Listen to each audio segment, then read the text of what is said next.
This anti-intellectualism. Well, and that is what's taken over the party. This sort of it's almost as, there's almost a disdain with some in Trump world that are like, yeah, okay, so the college-educated crowd isn't for it. This doesn't look like an attempt to serve citizens. This looks like an attempt to only serve the lead propagandist. It feels like we've reached a level of crazy in this White House, and it's difficult to take it anymore. Every one of my colleagues on this network grounds their arguments with facts. I have no doubt they have a point of view, but they ground it in facts.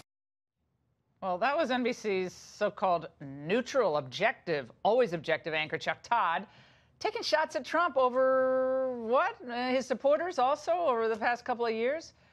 And in a new piece in The Atlantic, he gets around. Mr. Todd advocates for journalists to fight back against conservative claims of bias. Bring it on, Chuck. Let me get this straight. While NBC is embroiled in multiple scandals, including completely blowing it on the Weinstein sexual assault story, Chuck Todd is telling Fox and others how to handle its business? Nice try. Joining me now with a reaction, conservative radio talk show host, Fox News contributor Tammy Bruce, and Chris Hahn, a liberal radio talk show host and former aide to Senator Chuck Schumer. All right, Tammy, take it away. I find this to be rich. I mean, it's nice to have a byline in The Atlantic. I get that. And taking shots at Fox is something of a cottage industry out there. But how much credibility right at this moment does NBC have? Well, not much at all, and I think this is their breaking point. But it's also not an accident that this is also just before the midterms, of course. But let's look at Chuck Todd. In the Podesta emails that were leaked by WikiLeaks, we found that he had been inviting people to a party that Chuck Todd was having at his home for Jennifer Palmieri, a major aide for Hillary Clinton. And this is where, in their private lives, how they all network together. But he's arguing now that going 24/7 against the President of the United States is not enough.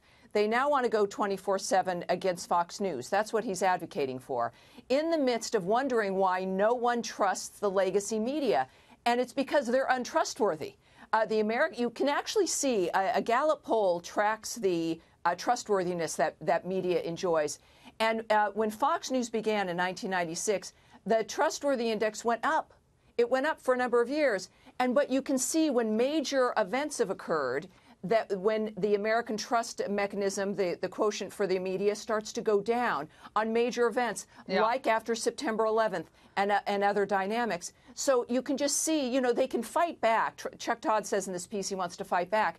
He can fight back by actually doing his job. Yeah, do reporting. Instead of creating, these campaigns against people and blaming everyone other than himself. Yeah, it's classic blame shifting, and we all know it's kind of easy to blame other people when you've made mistakes, and we all do it.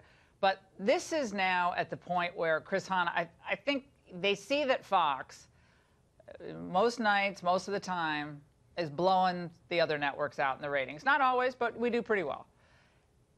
Instead of having an actual debate on the issues, it's Trump's bad, Fox is bad, Fox hosts are bad. Meanwhile, Ronan Farrow releases a statement last night about what NBC had claimed, Chris, about this Weinstein coverage, saying, well, wasn't adequately sourced. That's why we didn't go with Ronan's reporting.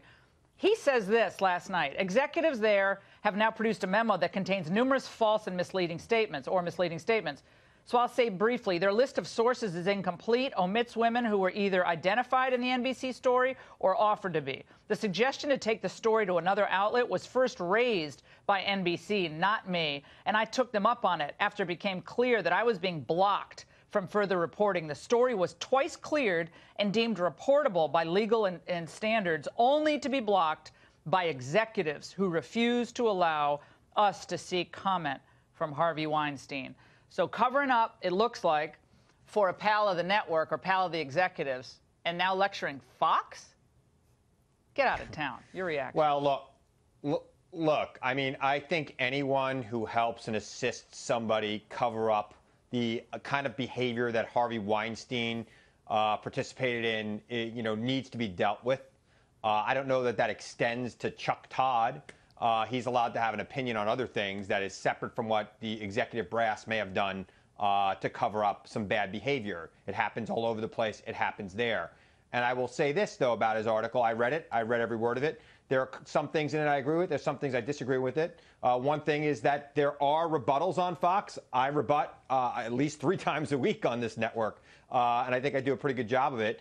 And but you know, there are kernels of truth in it, and especially where he says conservatives want to steer away from issues and go towards wedge issues and symbolic issues. And it really did start a long time ago, long before Fox existed. I think that the conservative movement in this country was very small. I think it's grown because it's been able to exploit those wedge issues much better than Democrats have been at responding to those wedge issues and moving the public towards issues that matter to them generally. When you say wedge issues, they're issues that people care about. It's not a wedge unless people care about the issues. And the left did it today at Kavanaugh. It was all about abortion, abortion, abortion. You're going to take away our guns. You're going to take away our abortions. So whose wedge issues are we talking about here? I mean, the left started this back at... I'm talking about... What? I want to point out the part in the article where he talks about the Willie Horton ad in 1988. I mean, that's really a fine example of taking something that is an issue that was first used by Democrats, right? That was first used by Democrats in that campaign. That was first used, Tammy. If my memory serves me correct, that was a Democrat move. Well, and look, I mean, that's also a presidential campaign. That's not the media. Chuck Todd's point was it was a call for other media to attack this network and particular individuals like yourself, Sean Hannity, and Tucker Carlson, when in fact, I mean, look, wedge issues for them are issues that we all care about that liberals don't want to have be talked about. Like immigration issues, like the direction of health care, I mean, there's financial issues, the economy, those kinds of things are wedge issues. They're all issues matter to all Americans and deserve to be discussed. You guys, hold on. There was another part. We don't have the full screen, but I'm just going to summarize it. There was a paragraph in the article, because someone sent it to me and circled the part where I was mentioned, because I didn't read the whole thing, but I read most of it. Where it says, well, and these primetime hosts are among the conservative people who make a really good living, or something like that, selling their stuff. We're opinion hosts. I don't pretend to be, I'm not a network anchor and I'm an opinion host. I've been doing this for 20-plus years, okay? Since 1996, I was on MSNBC for the first 15 minutes of the network, okay? So this idea that people just popped up. There's one network out there like Fox in all of cable television, and it tends to beat the others. And I love having people who disagree on. I love having Chris on. We love having all of our guests on the left on, or Democrats, because they offer a different perspective. And with that, I'll let Chris sum up.